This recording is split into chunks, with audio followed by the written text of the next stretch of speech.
The city of Montagnana lies 100 kilometers to the west of Venice, in the province of Padua. Considered one of Italy's most splendid medieval cities, Montagnana is ringed by a wall, surmounted by 24 watchtowers.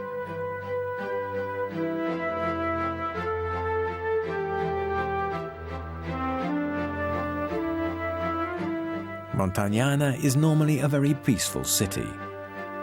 Its architecture, inspired by Venice's St. Mark Plaza, is evidence of former Venetian occupancy. The first Sunday of September is the most important day of the year for Montagnana. This is when the spectacular Palio takes place beneath the ramparts outside the city walls.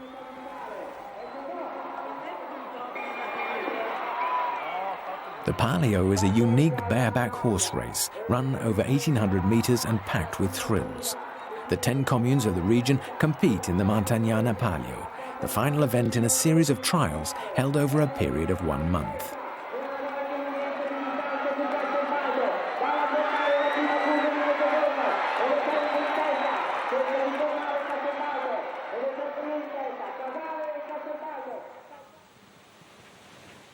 Sandro works and lives in Montagnana. A keen horseman, he's captivated by the Palio race, an event unlike any other in the racing world. For the last several years, Montagnana has selected Sandro to defend its colours. There were other good riders, but they were more suited to riding in the saddle than for bareback racing. With all modesty, I think I'm the city's best bareback rider. Sandro is a Palio champion, with 7 wins to his credit. With its 180-degree turns, the Montagnana Palio is considered an extremely complex course. The strategy used in the turns depends on the horse you're riding. With certain horses, you must approach the pole on the outside and then go in close for the turn. These horses are pretty difficult to control. On a quieter horse, you can stay close to the inside barrier, then turn right alongside the pole.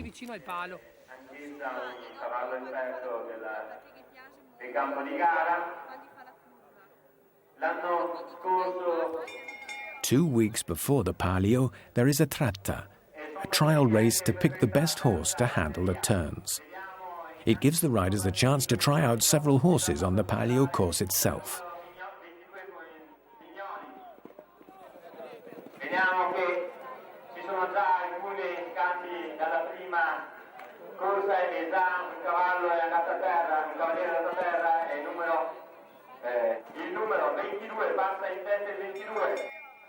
Ed è partita la prima batteria, vediamo già Zuccheri Patrick affrontare per primo la prima curva. Mentre cade, si fa tagliare, va ad affrontare l'ultima curva di mezzogiorno perché adesso deve passare sotto il primo termine per tagliare il traguardo. Erano anni che Sandro non tagliava per primo il traguardo. Sandro is well pleased. He has just won the tratta and is now a real favourite for the final.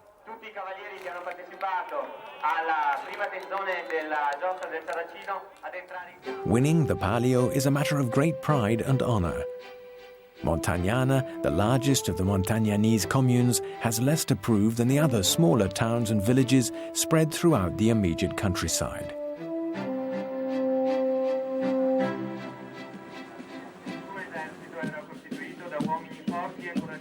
The Palio originated in the Middle Ages. It is now a highly popular event in modern Italy, always rich in history. In the 13th century, the province of Padua was ruled over by the tyrant Ezzelino da Romano. He is represented here by this horseman. Known as Ezzelino the Terrible, he showed no mercy to the regions he wished to dominate.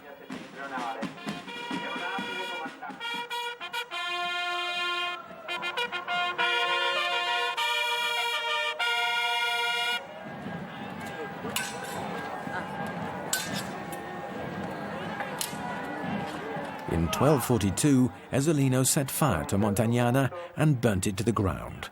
He was eventually wounded in battle and died in 1259. Montagnana was liberated. The violence came to an end and peace and prosperity reigned. The city was rebuilt and fortified in the 14th century by the new masters of the province, the Paduan lords, the Carraresi. They were interested in the arts and literature and brought to the region the poet and humanist Francesco Petrarch, already considered one of the greatest scholars of all time. Petrarch gave his name to Arca Petrarca, this small village between Padua and Montagnana, in which he spent the last years of his life.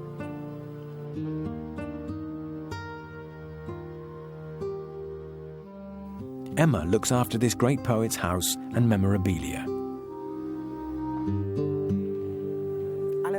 Sometimes I think of him as much more handsome than he is depicted in the many different portraits of him. Most of them have been painted from the imagination. Petrarch is as beautiful as his poetry.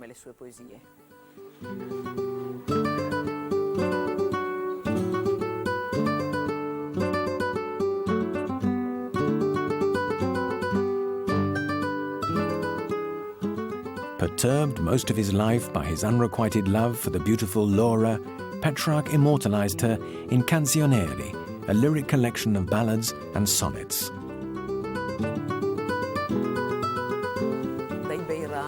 Graceful boughs falling, sweet reminiscence. Flowers raining down upon her womb, and she was sitting, humble in such wondrous glory, now hidden by a gentle cloud. This mummified cat belonged to Petrarch. He passed away in this armchair in 1374. In Montagnana, a few years before Petrarch's death, the rules of the Palio were laid down. Each year, 1 week before the great day of the Palio, the 10 communes confront each other in the Tenzoni, a series of contests inspired by the sporting events held at the same time as the medieval tournaments. The communes vie with each other in 3 contests: the tug of war, archery, and arm wrestling.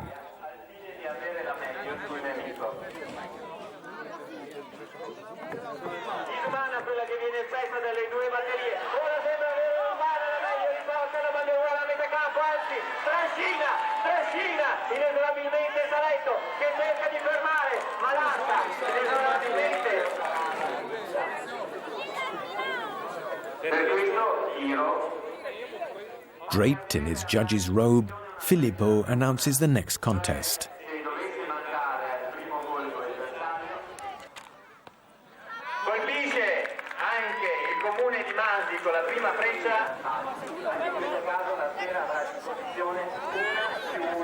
Sandro is here today to support his commune.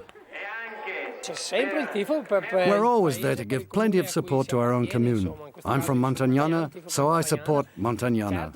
But the most important event of the Palio is, of course, the horse race.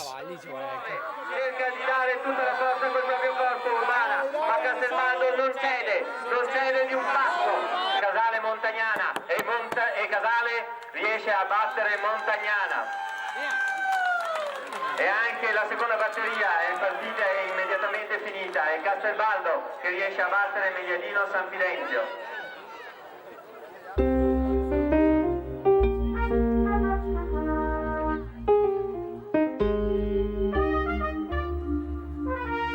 Montagnana, on the day before the Palio. The city square is much busier than usual.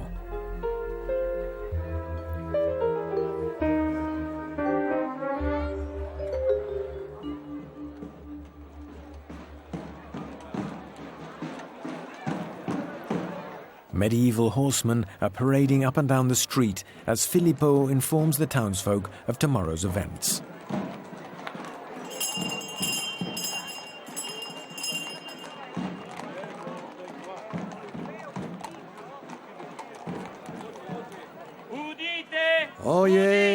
Oye, good people. The 10 Montagnanese communes are to confront each other on this first Sunday of the month of September.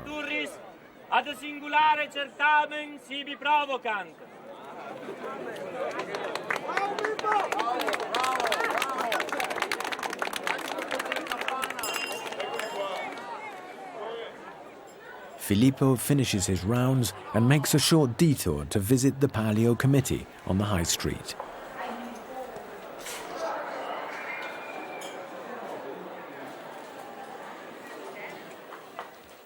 Ciao Franco. Ciao. Come andiamo? Bene, stiamo preparando Il Palio. Scarlatto. Everyone is busily occupied well into the night. The closer we get to the big day, the harder we have to work. We always think that we're not going to finish in time. And on the day itself, it's a bit like the first night at the theatre. It all works out well in the end, and the procession and the Palio run as smoothly as clockwork. Over the last 20 years, the costume department has put together a collection of some 900 outfits.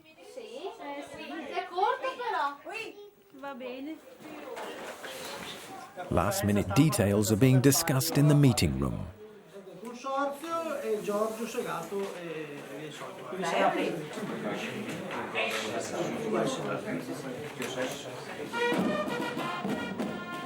In Casale di Scodovia, one of the 10 competing communes, the flag twirlers are practicing their routines. Flag twirling is not just for the festivals. In Italy, it is also practiced as a competitive sport. Only a few hours before the big day, the tension is mounting.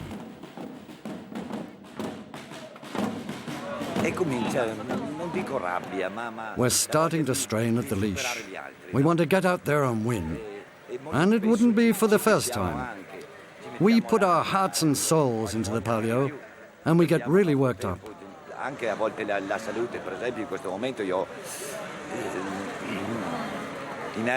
I become very edgy and have to take a pill or two to calm me down. What's good about the Palio is that the communes put everything they've got into it. And that's what makes it a really great festival.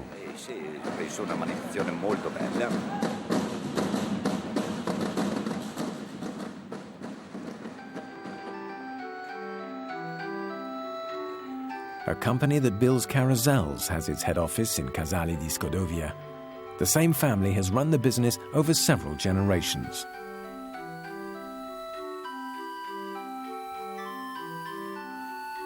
Horses are, by tradition, the obvious stars of the Palio.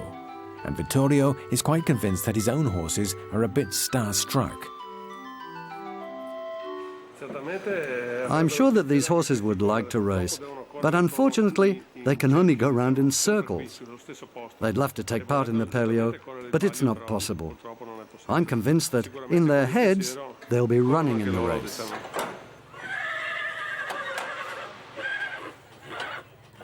It's 11 a.m. on the day of the Palio. The mare that Sandro will be racing has arrived. It belongs to a horse breeder friend of his. 2 weeks ago, Sandro came first in the tratta on this horse, Anais. Ascolta, sì, dopo magari andiamo vedo la pista, se c'è il caso, perché è a gaffresà in curva. È vero che non sia caso mettere niente, che troppo io. Ti intendi tu? Andiamo a vederlo, va. Vinceremo. Sta buono. Sta buono. Sincera, è buona e sincera. Sì, no, questo è bravo. Sì, ma ti sai che tante imprevisti sono corse. He's proud to be riding Anais again.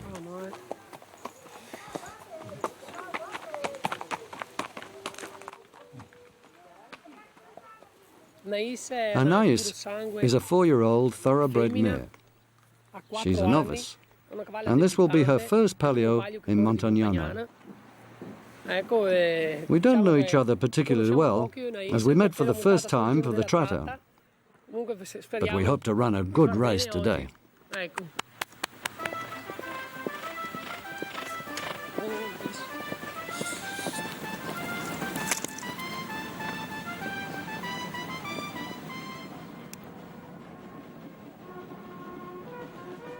It's now 2 p.m. Thousands of spectators are gathering in the Campo.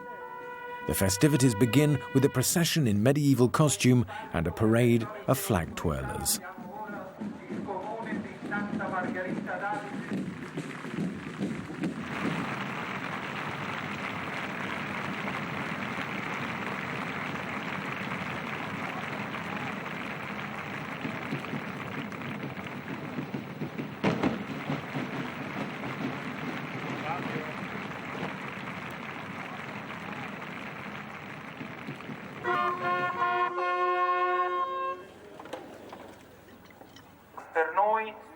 Vergine Maria nostra patrona, e vive e regna nei secoli dei secoli. Amen.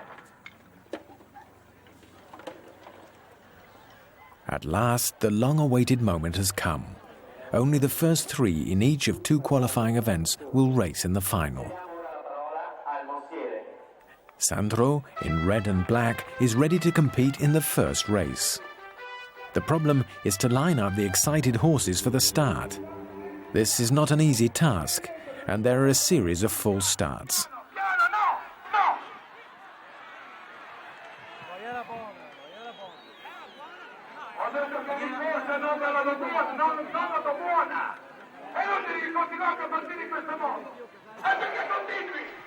The exasperated race steward threatens to disallow the contentious jockeys. An atmosphere of nervous excitement always surrounds the Palio.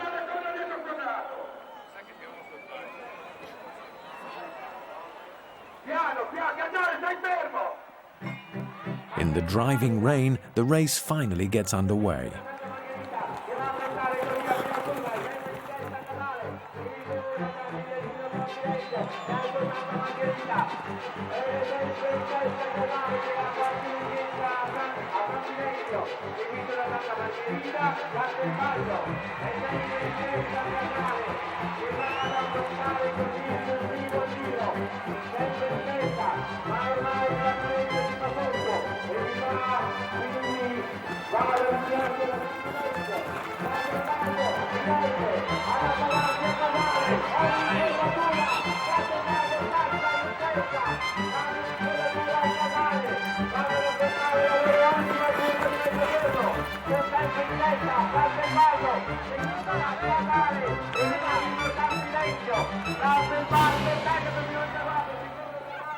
Sandro finishes in fourth place and has lost all hope of riding in the final.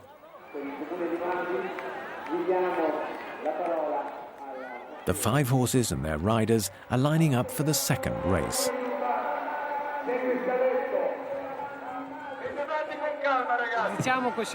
At the turn, I was catching up with the leading horses, but they outpaced me in the straights, perhaps because my horse is smaller than the others. And as well, perhaps she wasn't in the same mood today as she was in the Tratta. A horse's mood is always unpredictable, and obviously today just wasn't her day.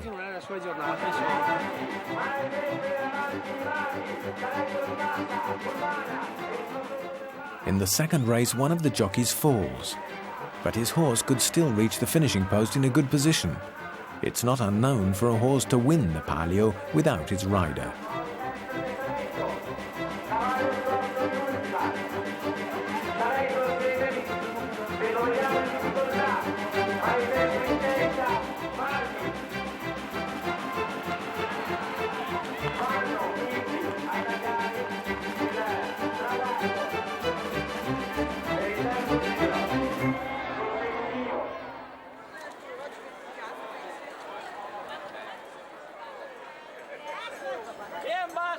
While the horses are resting for the final, the market in the town square is jostling with artisans from all over the Montagnana region.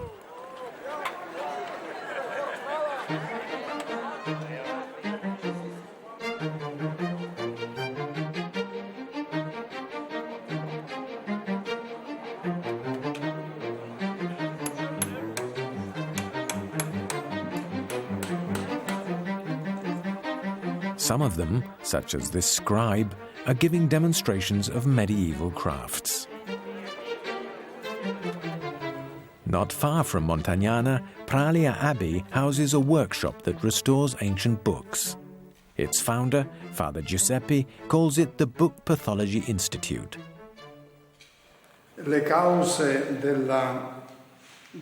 Books fall into disrepair for all sorts of reasons. This one, for example, has been attacked by water, moisture, and mildew. And sometimes animals chewed at them. Books can also be affected by excessive heat and dryness. Look how this parchment has hardened because of the dry atmosphere. The first step is to clean up each page to remove the impurities. They are then pasted with glue to restore their consistency. The actual restoration process starts by filling in the missing pieces with canvas. The pages are finally pressed and rebound.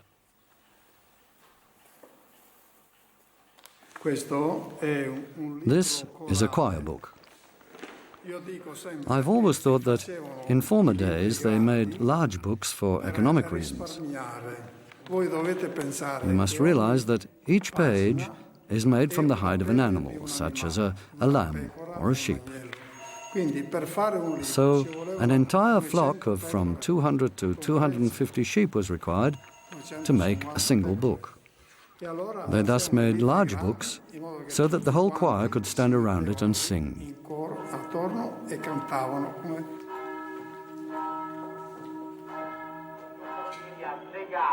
Back in Montagnana, the final event before the Palio final is the equerries race.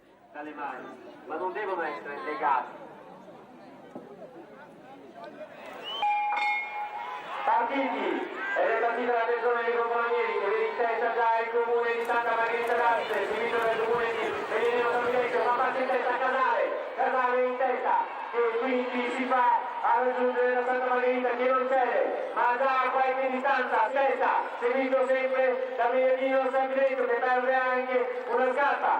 E quindi Santa Margherita vince, dal silenzio, dal sudato.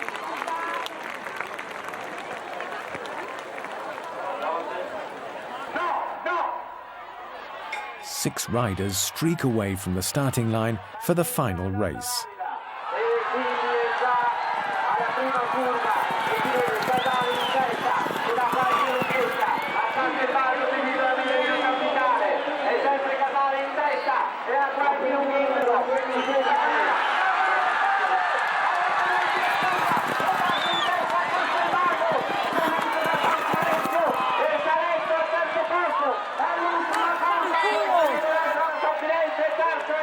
Castelbaldo's jockey has won this year's Palio. This commune now shares the record with Montagnana for the highest number of wins.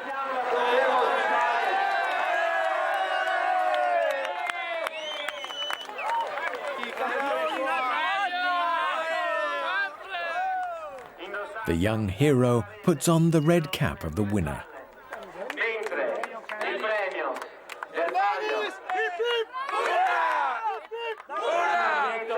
The commune of Castelbaldo receives its prize of a work of art by a Venetian artist. The prize for second place is a cockerel. It was certainly a great final, and Castelbaldo deserved to win. I congratulate them.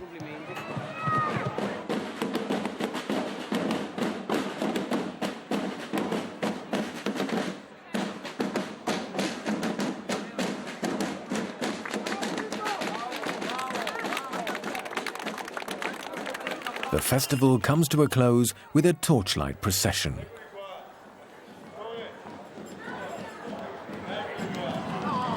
Suddenly, Ezzelino the Terrible appears from the past. He is about to set fire to the city, as he did in this year of 1242.